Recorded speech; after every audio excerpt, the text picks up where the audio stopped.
What is going on, Comic Fam? It's your boy, the Bearded Comic Bro, and I am welcoming back to the show Steve Orlando. Welcome back, my friend.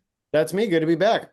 Dude, I am excited. This is it's fitting. We're going to be talking about your third, kind of arc in Wanda here. It's your third time on the show, so it's like it felt like we need to make this happen and just talk all things Scarlet Witch and everything else that you are working on, because holy buckets, trying to prep for an interview with you, you you write so much. If you guys aren't familiar with Steve's work, shame on you, but you've been busy since we've talked last, which I think was when you were wrapping up the first arc, the second arc of the first volume of Scarlet Witch that you did.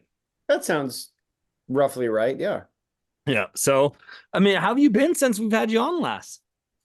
Oh, no, I've been busy, as you said. Comics is a constant hustle, but it's Yep. one of the best ones in the world, so I'm still very lucky. But yeah, we've done the Scarlet Witch and Quicksilver mini to celebrate the 60th anniversary of them both. We've come back with the solo. Just at Marvel alone, we announced Ewoks, we announced Avengers Assemble. There's more coming that I'm squinting because I don't think it's announced yet. Much of the chagrin of some. And that's just that. I mean, I've been doing Gotcha and Mad Cave. I've been doing originals all over the place. We just announced Sweet Paprika Open for Business, which is a spin-off from the Harvey Award winning miniseries that I lightly worked on with Mirka because I helped with the translations on that. And the Eisner nominated anthology that I debuted these characters in, along with a bunch of other Sweet Paprika characters. So it's been a busy year for sure. Yeah, That's the way it should be. absolutely. It's been so busy. I get it. I just want to start off. We always talk about Scarlet Witch, because that's something that I've loved of that you've been working on. Did you always have this kind of plan of wanting to? I mean, I feel like you've been living in your Scarlet Witch era for a long time here, of many years. It feels like of writing it. Did you always have a vision for going this long with Scarlet Witch, or is it just kind of been reaction from fans and stuff and sales and stuff that keeps it going? Fans? What do you mean? Fans never have a strong reaction about the Scarlet Witch, ever.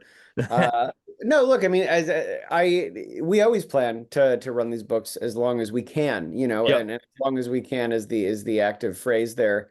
But like when I remember back when I was a kid, I was pissed off when books only got like 36 issues, 40 issues. So I'm not going to say as a creator it's not exciting to have a longer run. Yeah. And to be able to keep building on the blocks that we've set for Wanda has been fun, and it's going to keep going at least for longer than I can say, but longer than we've already come out as well. So no, it's been great. We are moving Wanda forward, whether it comes to how her, the origins of her power, whether it comes to her character, whether it comes to who and who she interacts with and where she goes. And that's kind of, that's the kind of book that Marvel asked me for, and it's the kind of book that I'm excited to do because when I see people, yes, we have, of course, longtime Wanda fans, but I see a ton of people who have met the character through this book as well, especially at conventions. And that's what we really want as creators. Of course, we want to celebrate and tell new stories for the people that have already loved the character, but bringing more people in, that's the dream because Yeah. that's what keeps these characters going. Yeah. I never grew up having Scarlet Witch on my poll. Like, I am one of those fans that has come along, from, being a fan of your writing to then saying, okay, I got to check out Scarlet Witch, and then falling in love with Scarlet Witch as a character, and now going back and reading some back stuff that I had never gotten to experience before. So I think for at least my mindset, your philosophy is working. That's what we like to hear. So if people haven't gotten to check in yet, where are we kind of at with Scarlet Witch here on this new arc that you're working on?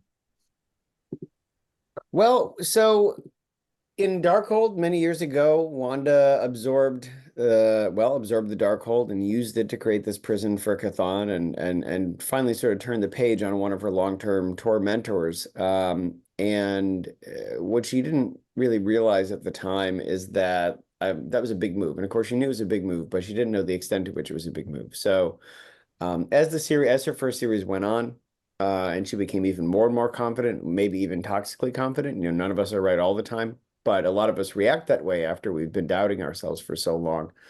She got the attention of some greater cosmic powers, and she is one herself. You've seen her, she can demand an audience with the in-betweener. She can do all these things. Um, but there are plenty of huge concepts in the Marvel universe, and Wanda, something we figured out very early on, something we decided, is to play with sort of the connotations of a lot of these concepts, because of character like Chthon, and because of just sort of the way our society works, we think of chaos as being negative, Mhm. just look at Dr. Fate, Lord of Order, and all these things. But of course, moderation is a thing in real life, and in nature, things aren't necessarily good or evil; they just simply are. So one of the things we've been looking at is how Wanda's making these big moves, and she's getting the attention of people like the Griever at the end of all things, Mhm. which came through first using a herald, using a priest in the form of the Wizard and Scarlet Witch and Quicksilver, and then when that didn't work, became fully incarnate in the 616 Marvel universe. But to that point, the reason that she really fears Wanda is that the Griever is.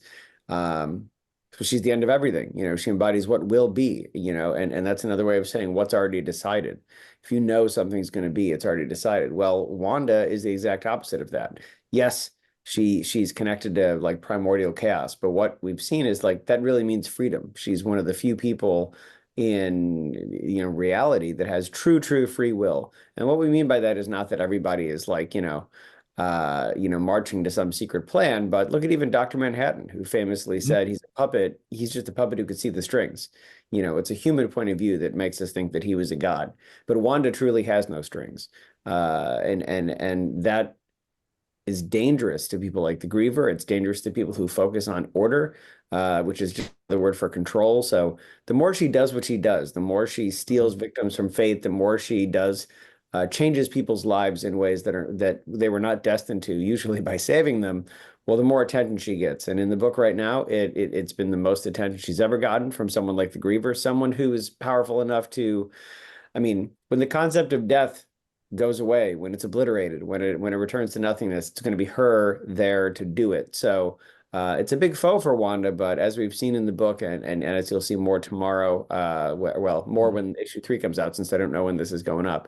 Tomorrow, Uh, you're right. This will oh, actually okay. drop tomorrow. So As you'll today, see, if as you're you'll watching it when it releases, so as you'll see with issue 3, and as you start to see in issue 2, Wanda has her own patron as well, who stands for the exact opposite. What could be? Well, that's possibility, and that's chaos as well. These are all just words for freedom. So even though Wanda's defending her town and she's on this sort of epic journey fighting back from the land of the dead, the witches' underworld, at the end of the day, like this is the question of do we want freedom or do we want control? And Wanda's always going to stand for control.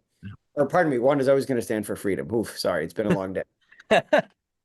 yeah, I mean, it's so cool to see. And like, we're getting to look at some of these characters if, in the first issue of, where, there's kind of an interaction where a little bit of like where he goes he's with, I'm blanking on his name, the magician, Oh, Mantor. Yes, Mantor. the most And famous one page appearance or one issue appearance in the history of comics. We love so, that guy. but like they have this kind of discussion of he's like, I just changed something so it would, change her to help her future because she was, didn't have any hope. And like it was just cool to see like those kind of philosophies being discussed of like, well, you made her life, decided to make her life better when and you saw a different outcome than fate had decided basically. Well, yeah, and him helping out an elderly person also very nice to get us some nice emotional buy-in before he has the most abrupt ending in a book. Well, at least since Morph said clear sailing all the way. Right. Uh, but famous last words. But who knows? Any, like you'll see at least Mantor's earn in the future, I promise. So Yeah. he's still around. In a way, he's still around. So do you've pulled, that was I know it's not a new character to the Marvel universe, but it was a new character to me. When you're writing, Scarlet Witch and stuff like this, do you have a kind of list of like characters you're like, I haven't seen this character for a while. Like, can I maybe play with this one a little bit? Or do you have some like ones that you love, like that you're waiting to, or Not Well, obviously there's spoiling, always a but list. I mean, every creator has things they'd love to do, and there's never enough yeah, time. Like yeah, I would argue, what's the longest run? And again, I'm knocking on all the wood around here because I'm like a what happened to the character guy, not necessarily like a creator sort of tracking guy. So what is the longest run, at Marvel? It's probably Stan and Jack on Fantastic Four, or Brian and Mark on Ultimate Spider-Man, right? But I yeah. would guarantee that both of them could still have ran for that long again, if given the chance. Like there's always more. Um, but when it comes to, who you use, a lot of it comes to what slots you have to fill. We knew what was going to happen to the character, the archetype we needed, for example, for issue one. And so if you know a character is going to show up and get people to care and then immediately, and then be killed to show the stakes, well, that can't be like Dr. Druid or Dr. Voodoo, right? Because they need more time to get done what they need to do. Right. Uh, and they have a bigger role to play. So a lot of it is, there's a certain alchemy to it. A lot of it is like who is available and then what roles do we need? And with someone like Mantor, I'm not I mean, like every character has fans. So for some people that have happened to somehow follow him from the 40s or 50s when he debuted, like everybody can come back at some point. But Right. that being said, there's a less chance that you're going to be breaking people's hearts as existing fans with a character like him versus someone like Voodoo. So that was for us, perfect bit of kismet. Like show him in there, give people a reason to care, and then show that this is, there are major stakes in this story. Yeah. And I also think just with Magic characters in general, so many of them, to be frank, their power is just wizard, and their role is just wizard. So for me, the more if we can diversify those things, and we can focus in a little more on what makes them unique and their kind of magic, their kind of wizardry, I think that's positive for everybody, right? Wanda doesn't really do the same thing Doctor Strange does, who doesn't really do the same thing Mhm. Doctor Voodoo does, and the more that those characters are different, never mind Doctor Druid, who's like a magic psychiatrist, and we could even lean into that further. That would really please my friends, the Boulet brothers, who really like Dr. Druid. But in the case of Mantor, it was like, yeah, well, Wanda has a store, so here we have a place where we could show him in a unique role. Wanda had said he's an occult appraiser. We set that up, I think actually in Scarlet Witch and Quicksilver. And then, of course he brings him in. And that's what that's a job that would exist in a magic shop. So um, I sometimes like the characters that, yes, they're quote unquote deep cuts, but we're not necessarily picking them. I mean, that's not a virtue or asset in of itself. But what the real asset is that there's more room for you to develop these characters and give them a unique role. So, yeah, I mean, listen, the list is long for all of us, for me, for every creator I know. Um, and you got to strike while you can and make these things happen. And there's plenty of dream things that will probably never happen for all of us as well. So, I mean, you again, when you see an opportunity, you have to take it. Oh, I'll for tell you, sure. like I think Marvel is sick of me asking if I can use cross-gen stuff. I will tell you. I think actually like that my editors, if they were smart, would have that word like muted in Gmail if possible. So, but if it happens, I'll fucking be there. Like George Carlin, if you got a zip code, if you've got cross-gen, I'll fucking be there. So good. I want to talk real quick a little bit about kind of, the process for you as a writer. We've talked about how been on the Scarlet Witch here for a while. And how do you process trying to create a story? Like, so you had your, run was 10 issues, wanting to tell a complete story, but then leaving room to do Quicksilver because they're all separate stories, right? Of Scarlet Witch and Quicksilver, and now the new Scarlet Witch. But I mean, they tie in, so like you can read them separately. So how do you kind of, as a writer, plot out like I want to tell a succinct story that people could read it and be happy, but then also leave room a little bit more for to expand on it if could. Well, the good news is one way or another is that with the way the industry works right now, you never really know for sure if you're Yeah. getting more than 5 issues at a time without pulling the cloak back too much. So the reality of that is that you have to write in the way you're talking about. Okay. Like I would now the victim of that is that I don't necessarily think unless there's some big sea change in buying and reading culture in America, I don't expect that the days of a Lobdell or Claremont like 5-year subplot are really going to come back just because nobody, I mean, I can't name a book that has ran that long, and I'm not talking about me, like fuck me, I mean anybody has so but the positive of that is that, yeah, you have to think in like a big sort of what is my 4 to 5 issue macro story? What can I fit in here and get Mm. in there for the readers? And then, yes, what seeds can I plant for if there is more to come that we can hopefully germinate? And that's just the way we have to think as creators now. Yeah. And then so follow up kind of on that as as you're looking at something like this, it's a massive universe, it's expansive. If you look at these, I'm reading these books, there's a lot of footnotes, right? Like this happened in, such and such. How much research do you go? Is it part of being a fan of these characters and comics from, earlier? Or is it going, okay, I want to kind of dig into Scarlet Witch so much that I need to do more research? How do you kind of plot and plan for a book like this? I mean, when for a character like Scarlet Witch, you can certainly, I mean, do the research. You can read every issue of her solos that have been printed. I certainly did. Um, and again, contrary to what the internet says, I've read them closer than anyone who thinks I haven't. But that being said, like then you have, oh, do you read everything she's appeared in Avengers? Well, if I had a year lead time, yes, but that's not usually an Right. opportunity. But I've already read most of it because I'm an Avengers fan. So I think, it depends on the character. I'm lucky. God knows what could be in my brain if I didn't remember a bunch of shit that is otherwise useless that's related to comics. I think about that all the time. And going back to when I was a kid, I'm like, oh, when is Big Sur coming back to DC? And they're like, well, a day after you leave, because fuck you for even saying that. But so, we think about this stuff. I'm not even going to say enough. Like we don't stop thinking about this stuff. We Mhm. don't stop reading about this stuff. We don't stop learning about this stuff. So yeah, I mean, you do the research if you need to. Oftentimes, unless it's a truly sort of like obscure character, we already are familiar, as Yep. because most of us already are fans. Um, but if not, like that's part of the job. Yeah, reading the evergreen stories, reading the pivotal stories.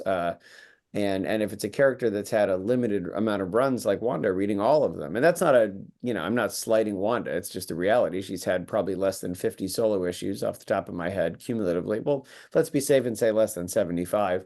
Yep. But when you come on Batman, I don't know that the average human would live long enough to read every issue of Batman.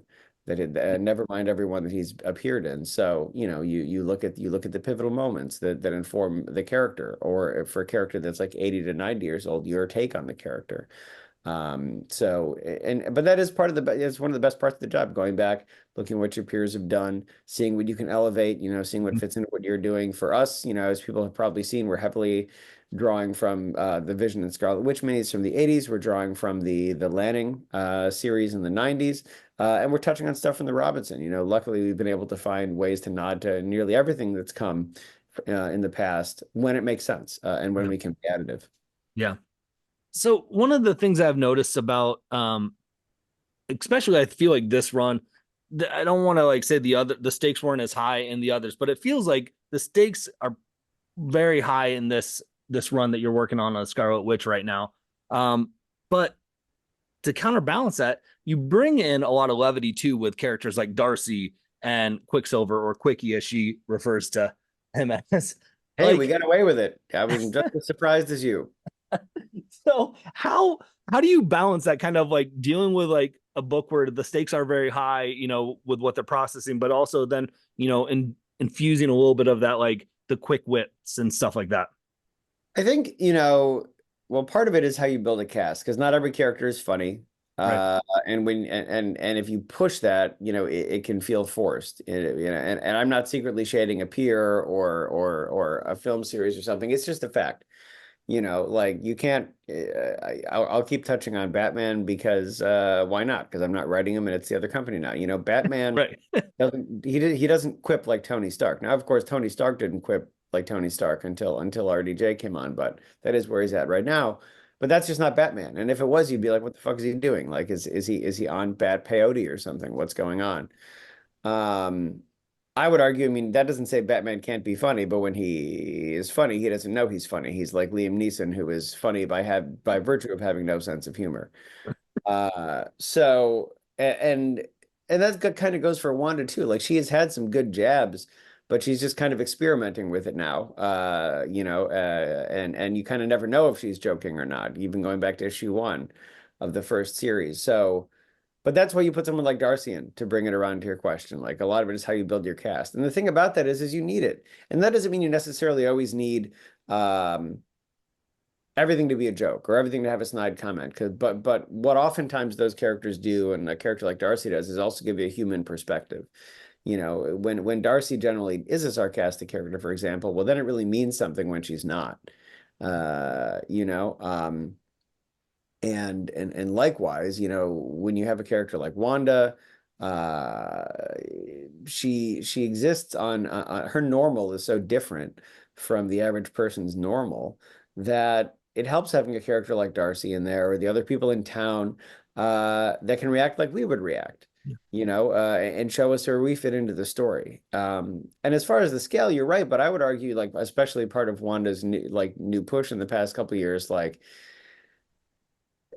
sometimes I think people think very reductively about her power level, you know, because she's where she's at, everything is in a way huge scale to her, and that's kind of the statement, you know, helping two women in issue one of the series is the same scale in a way as bigger things like, you know, staving off a massive you know, revolution in the Skrull Empire in issue 6, for example, or, you know, of course, her battle with the wizard and things. They look different, Yeah. but, you know, when you're someone who's operating on this like metaphysical cosmic level, um, either all of it's important or none of it is, really, because you can kind of do nearly anything within reason. So yeah, like, there's more blasting, and this is more of a blockbuster arc. But for Wanda, I mean, she tries just as hard to save, you know, the cat in the tree, metaphorically, as, you know, Cat Planet when it's about to get eaten by Galactus. I don't know why we're on cats, but here we We're are. there. We're here. No, that makes sense, and I like what you were talking about, kind of you know, having to just different cast of characters in a book, because like that's the world we live in, right? Like, to me, as I'm reading, like, you know, you know, I think it was in issue one of this, Darcy seems to be played into one of those characters a little bit, that her, when she, you know, she's scared, her defenses go up, her defense mechanism is humor, right? Like making jokes, making quips, and like, to me, I recognize, I'm like, I know people like that all the time in my life, and so, you know, that would quote unquote laugh at a funeral. So like, it's a beautiful mirror, kind of mirror of the world, I think, too, of people that we see and, you know, maybe can relate to in comics then as well.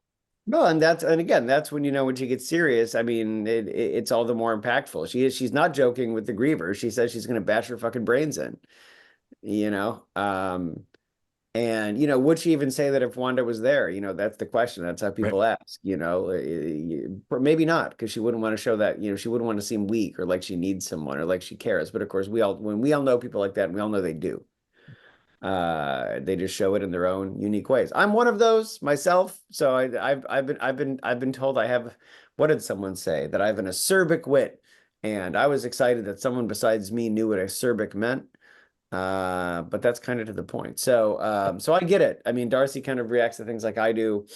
Wanda reacts to things like I wish I did Mhm. often. But I don't have as much poise, no matter how I try. Yeah. One last thing about Scarlet, and then I want to move on for a sake of Yeah. time. How does the team kind of come about? Because you've been paired with some fantastic other talents here on your Scarlet Witch runs. And I mean, talk about the covers that you like, they're stunning, they're beautiful. Like, is it some of your say? Is it some a Marvel saying, like, hey, let's connect with some people? How did the teams kind of come about? Well, in the case of Russell, we're lucky. I mean, I'm lucky to be working with Russell anyway, like full stop. I'd always wanted to, and as it happens, Wanda's one of his favorite characters. So, I mean, he has been a gem, not just in his work in the covers, but you see him doing interiors. To be clear, I Mhm. mean, Russell, you know, I'm not trying to blow his spot up too much here, but like, Russell could do whatever he wants. He's a megastar. So if he takes time, and by the way, like, interior pages are harder, labor intensive and less return than covers. So if you see him doing interiors in a book, man, it's because he fucking wants to, and we're honored by that. You know, I mean, well, he is welcome as often as he can make it happen. And on the covers, it's just like, you know, keeping him excited. I talk a lot about how your creative team is your first audience, your editor, of course, your interior artist, but your cover artist as well. Often Russell is working on things long before um, the interior artist will. So he kind of is the first audience, even beyond the editor, because sometimes the issue isn't even written. You're just like, well, here's what's going to happen in the issue because the outline's approved.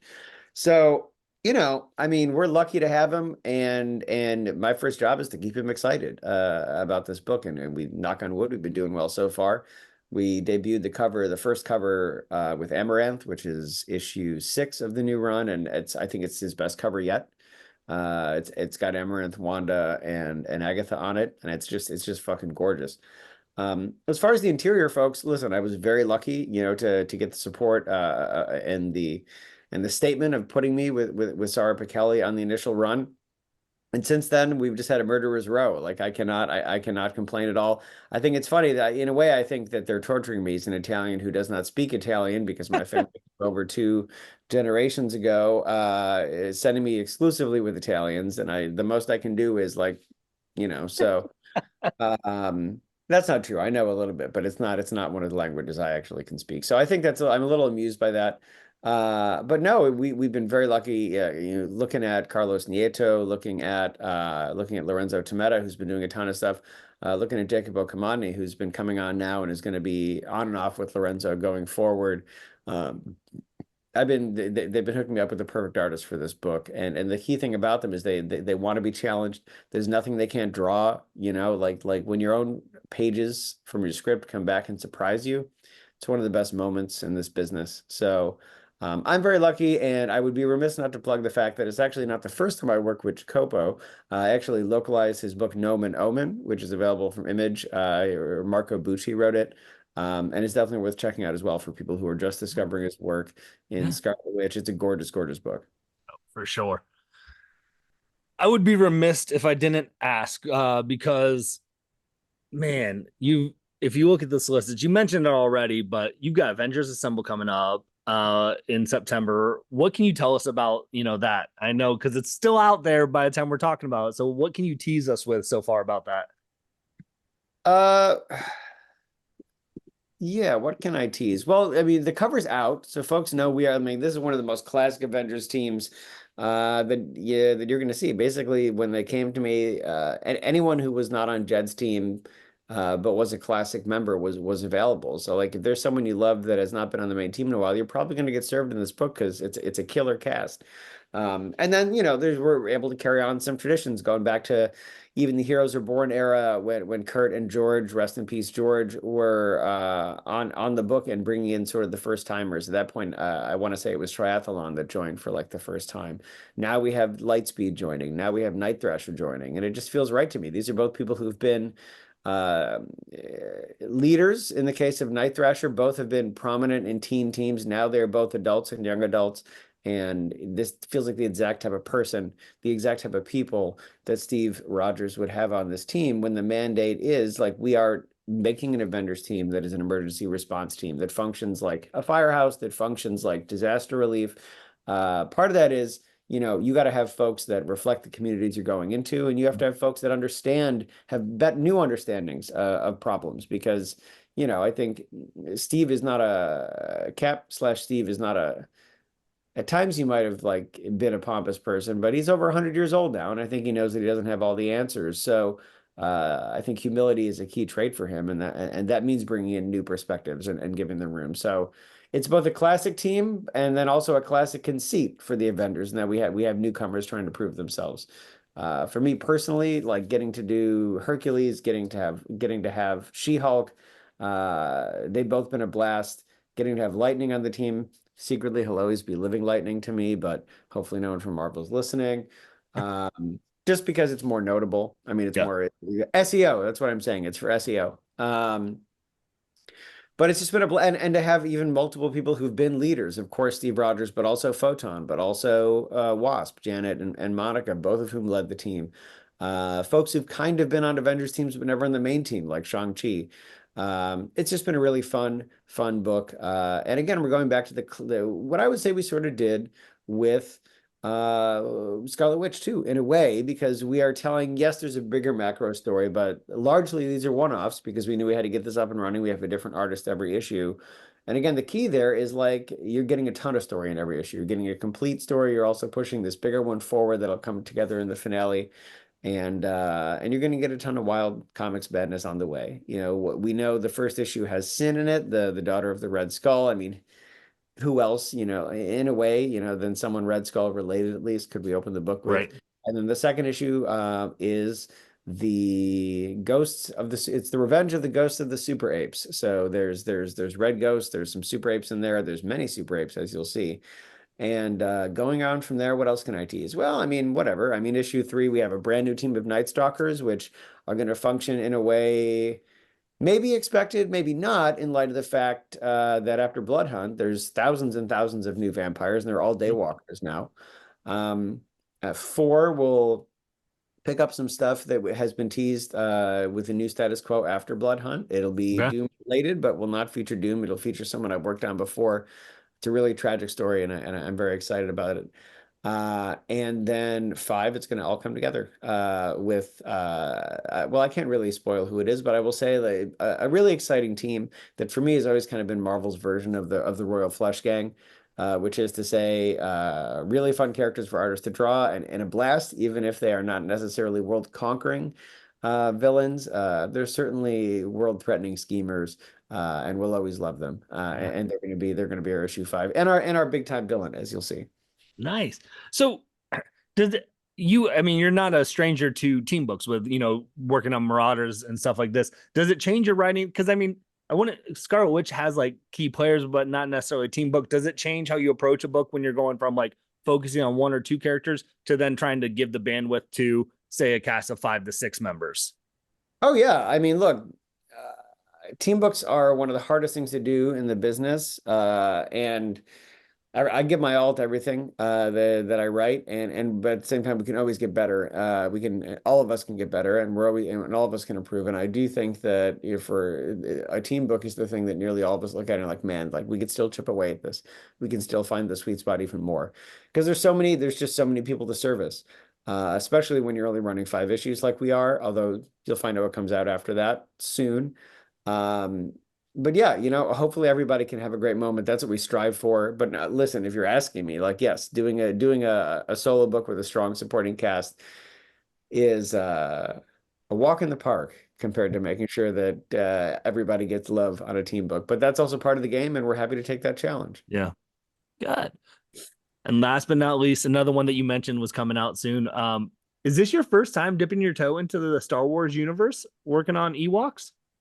Well, I did a short in Darth Vader Black, White, and Red. So I Okay. have done a little bit, and I was actually really proud of that book. I did Paul Davison drew it. He's now doing the Namor book with Jason Aaron. Oh, nice. Yeah, yeah. And but yes, this is my first time doing a mini series in Star Wars, doing something longer than 10 pages. And I mean, look, I used to go skiing every Sunday with my family, and I would come back and watch Return of the Jedi on VHS as a ritual. And I convinced myself that I was always seeing some new detail, right? Like, oh, there's a Man who only I care about. That's a lie. Everybody should love that character. He's a giant planaria. But so it almost feels right that Yeah. Ewoks is my first major Star Wars thing because I fucking loved Ewoks. Like, and I used to make custom Star Wars figures when I was a kid. Like I have been extremely into that part of Star Wars specifically for a long time because it was just what was my like cool for me as a kid. I wanted to be Wicket, like he was my point of view character. I watched the cartoon. And to that end, one of the exciting things about this mini is that we are going to be canonizing a lot of fun stuff from the cartoon and from the TV movies that came by 40 years ago. But you're going to see them in new ways that sort of fit into the modern Star Wars world. So, no, I'm excited about it. We're introducing new Ewoks. We're bringing in classic monsters that you haven't seen in the comics before. There's got to be the Gorax. Like you just have to. And you'll have some classic bounty hunters there as well. Because why not? Once again, if they're on the table, you have to take them. So you'll see Zuckuss and 4-LOM there, and along with a bunch of new characters as well. So very exciting. And if you like an Ewok, I'm confident to say that they will probably at least appear in the book. It's only 4 issues, so not everybody gets a ton of screen time. But we tried to give, like Tebow's a good example. Like he wasn't a fit for our main cast, but I know he's got a lot of love, so he'll definitely at least. I mean, he will appear. We try to give a little love to everybody. And for people who also like Batman, I will say that we are bringing in a character from the cartoon show in an episode that was written by Paul Dini, and it's very obviously written by Paul Dini because it is basically just Batman on Endor. So she'll be coming in to canon for the first time as well. So please, like I just think it's a classic adventure story. It feels like it fits in with Yeah. pardon me, with Battle for Endor and Caravan of Courage, but it's not a direct adaptation or anything like that. It's an homage to the style and that kind of story that fits in really, really nicely with the modern view of Star Wars. So, as a big fan of Return of the Jedi as a kid, did you have the Ewok Village playset? Too poor, my friend. I had the Ewoks and they played on some like plastic like glacier setup my parents bought or found at a flea market that was also where I did my GI Joes. That makes sense when you're a kid, right? So, No, for no, sure. but I did not have the village, but I did. You better believe I had the like that old Wicked figure before they started doing new ones. But no, I did not. I did not. And now as an adult, maybe I should get it on principle. Like that's the I beauty of mean, me. you got to, or at least get the Robin Hood Princess Thieves one. It's the same thing from Oh Kenner. my God. So, well, I want to respect your time, Steve. It's always, I could talk to you for hours. We always have a blast chatting. Is there anything that you have coming up that you want to plug real quick or promote that we haven't gotten to talk about or that has come out recently? Oh man, so much has come out recently. I know. Well, actually also out tomorrow is the last issue of Scale Trade, which is a book I'm extremely proud of from Magma Comics, art by Megan Wong. It is an adventure action, or I should say it's an action adventure book set in a world of modern dragon trading, similar to how you see like black market horse trading and things like that these days. So it's a serious book, but it's got a huge heart and gorgeous animated style art from Megan. So please check that out. That comes out same week, same day as Scarlet Witch #3. And then also 2099 Conquest, a big crossover event that is bringing together characters and players from nearly every 2099 series we've done, the past four of them. And that starts in the fall. Gorgeous art from Jose Luis and Ibrahim Robertson, pardon me, no T. And no letter T before people say that I made some sort of weird joke. God, internet. But listen, 2099 was my sweet spot for Marvel back in the Yeah. day. Like I was 7 when it came out. It was just the coolest shit, right? So to be able to help push that forward and introduce all these new characters, again, a huge honor. And it's also just one of the best gigs in the business. I love that. I would walk over a pile of ashes to do 2099 again and again. So like as long as I can, we're gonna keep giving you the best sci-fi in the business, the most new ideas per issue, and that's gonna keep coming in the fall. It's so good. Uh, well, gang, if you are not checking out any of the stuff that we've talked about or haven't pre-ordered any of the books that we talked about, get on it. Steve, where can people follow along with you? Because obviously there's a lot coming out and there's a lot that's come out. So where can people follow along and stay up to date with what you're working on and what you put out? Sure. Well, you can find me on Instagram and Twitter at the Steve Orlando. And I'm somewhat reachable there, as the realities of social media change, I become less and less reachable, unfortunately, but I'm still on there and I will certainly post about, news and things going on and honestly also my opinions about pro wrestling and things like that too. So keep an eye out. Nice. Well, with that being said, gang, go pre-order these books. Go pick up some of the old issues that we just talked about. Scarlet Witch Quicksilver trade comes out soon too, right?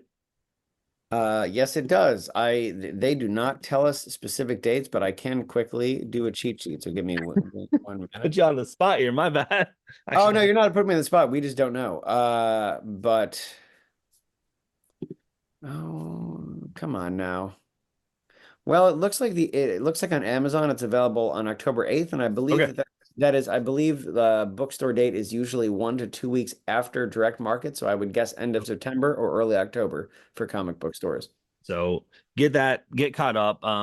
Or at least start to read some of it on the Marvel app so you can be picking up the Scarlet series. You don't have to, but it's a nice little teaser to help you get ready for it. But thanks so much again for taking some time to talk about comics with me.